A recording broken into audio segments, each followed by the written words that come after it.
John Lennon was born in Liverpool on October 9, 1940, during World War II. Some close to him later denied that air raid sirens wailed that night. He was born when the world was coming apart and his family was gone. Julia, his mother, was hospitalized alone. Alfred, his sailor father, was far away. John Winston Lennon was named after his grandfather and wartime grit, Winston Churchill.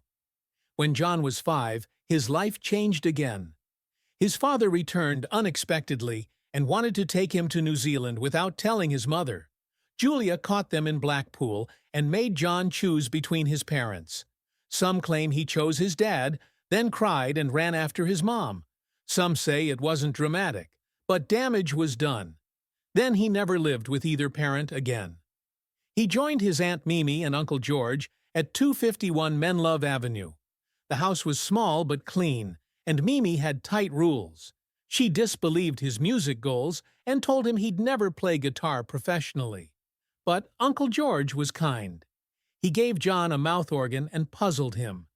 Julia still warmed John's heart. Who lived close? She wasn't flawless, but she gave him music. He learned banjo, vintage rock songs, and guitar from her. She influenced his music, not simply encouraged it.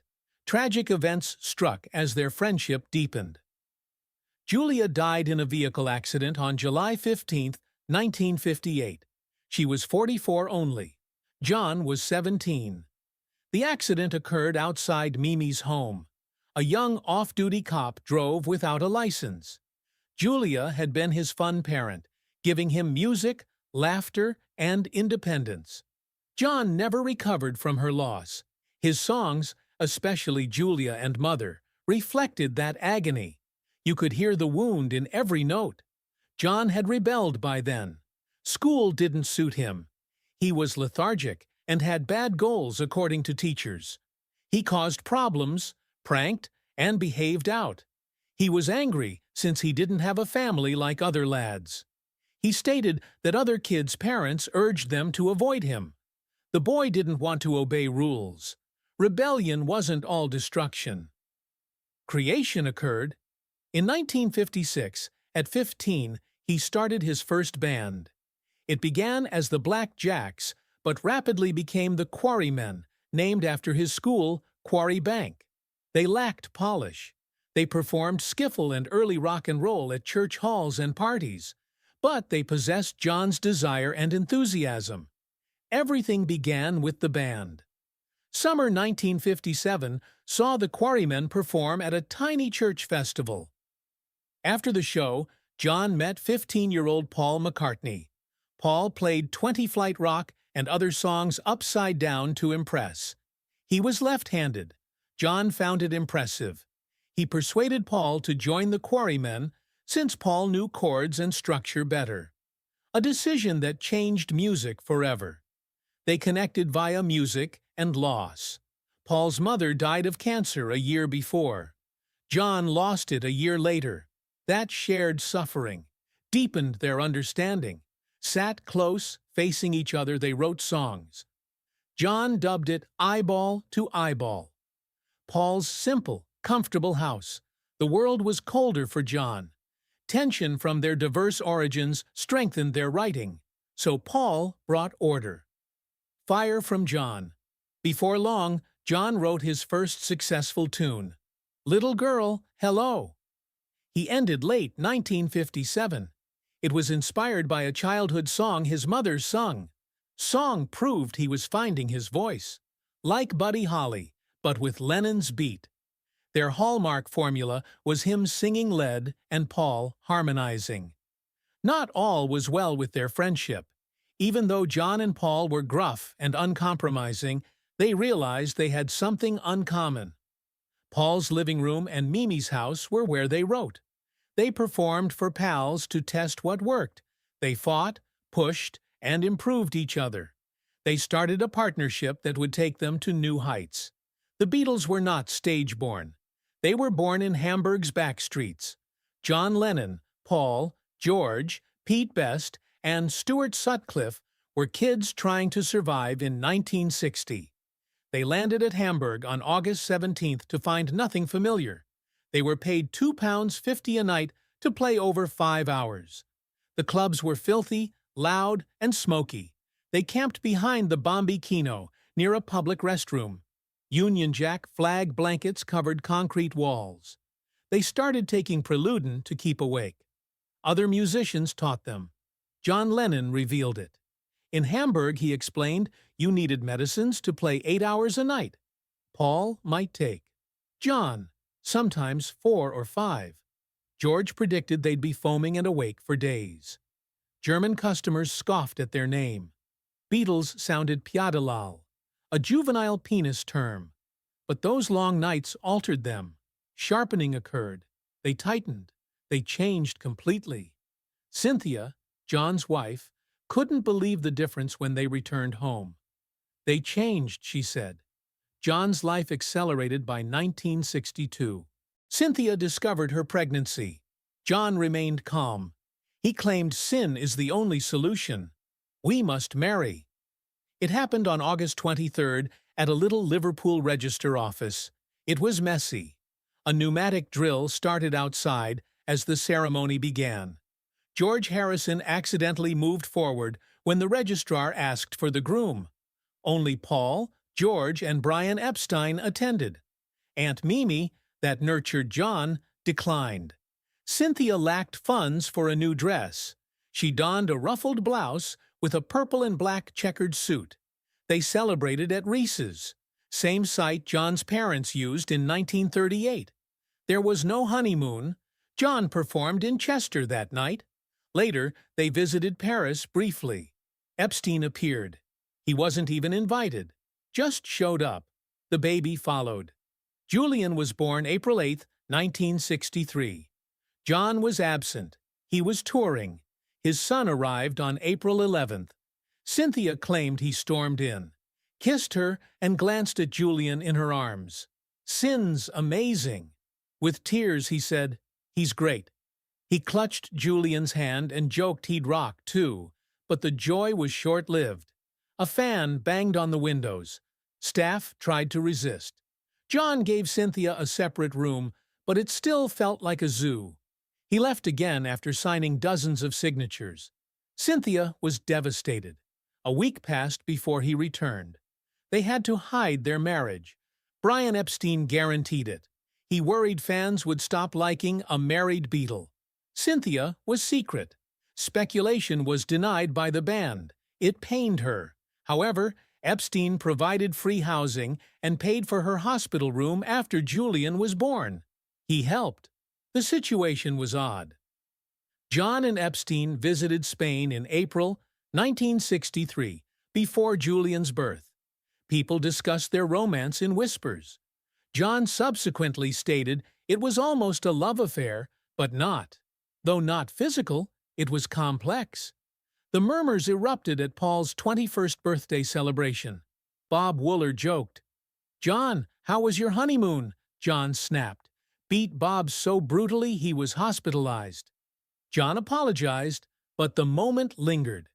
In 1965, the Beatles were ubiquitous. On October 26th, John entered Buckingham Palace to receive an MBE medal from Queen Elizabeth II.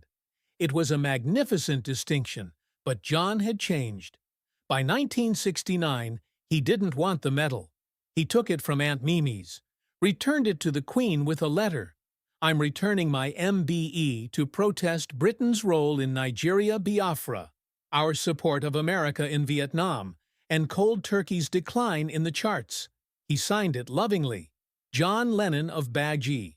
That last portion was about his and Yoko's peace crusade, Bag-ism.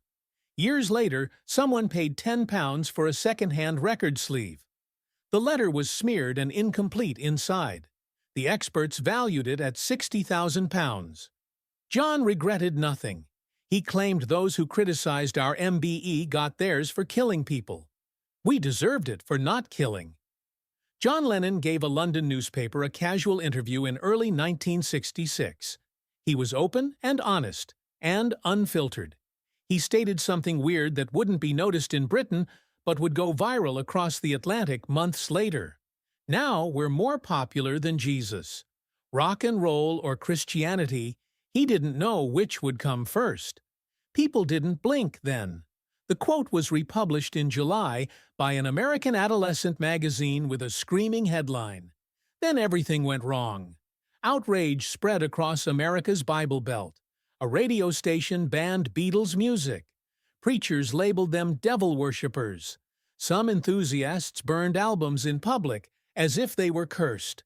KKK members picketed their gigs. Lennon was dumbfounded. Though taken out of context, the comment was damaging. He apologized at news conferences, saying he never meant to disrespect Jesus, but was just pointing out how stardom had gotten out of control. He replied he still believed in love, truth, and Jesus' words. For many, it was too late. The Beatles were disintegrating behind the scenes that year. Their last concert was at Candlestick Park in San Francisco on August 29, 1966. They left the stage that night and never toured again. The screaming crowd got so loud that the musicians couldn't hear their instruments. They were merely imitation of songs, not music anymore. It was chaos. Harrison claimed he was fed up. Frustrated Paul. Ringo felt unsafe. The band was fed up after mistakenly snubbing the First Lady and being nearly attacked in the Philippines. The Jesus controversy worsened it. It wasn't only bothersome, it was risky. They disappeared from the stage, not the world. Instead of performing live, they shut themselves in Abbey Road studios. In late 1966 and spring 1967, they spent roughly 700 hours in one studio. They innovated beyond music. The record Sgt. Pepper's Lonely Hearts Club Band broke all rules. It stopped being about hits. The trip, concept, and art were it.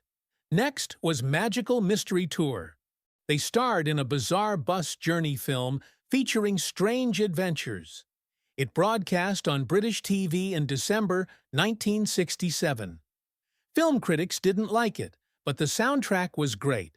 I Am the Walrus highlighted their progression from early love ballads. While this was happening, the Beatles secretly invented music videos, which were new to the world. When touring became impractical, they needed another way to entertain fans, so they made shorts. They used bright outdoor locales and innovative filming tactics to film Paperback Writer and Rain in 1966. Not simply performances, those were stories. Strawberry Fields Forever and Penny Lane followed in early 1967. Mini-films surrealist and dreamy editing. One depicted Lennon playing piano in a tree. The other showed them exploring a candy-colored Liverpool. These clips aired globally. Tens of millions watched. The Beatles unintentionally shaped MTV. Over a decade before MTV, despite the ingenuity, something darker was happening. John Lennon changed, fast. LSD was crucial. His first journey was unexpected. A dentist put the medicine in his coffee. By 1966, John used LSD 2 to 3 times a week, sometimes with George Harrison, sometimes alone. It initially opened his mind. It inspired songs like Tomorrow Never Knows, but tore up his personal life. Cynthia, his wife, reported he became gloomy, aloof, and unpredictable. She did some trips with him, but subsequently stopped, afraid of the drug's effects. Lennon dug deeper. He was enamored with Timothy Leary's psychedelics and Eastern ideas that promised new truths. John Lennon visited the London Indica Gallery on November 7, 1966, to visit a friend. He wasn't looking for anything, but he met avant-garde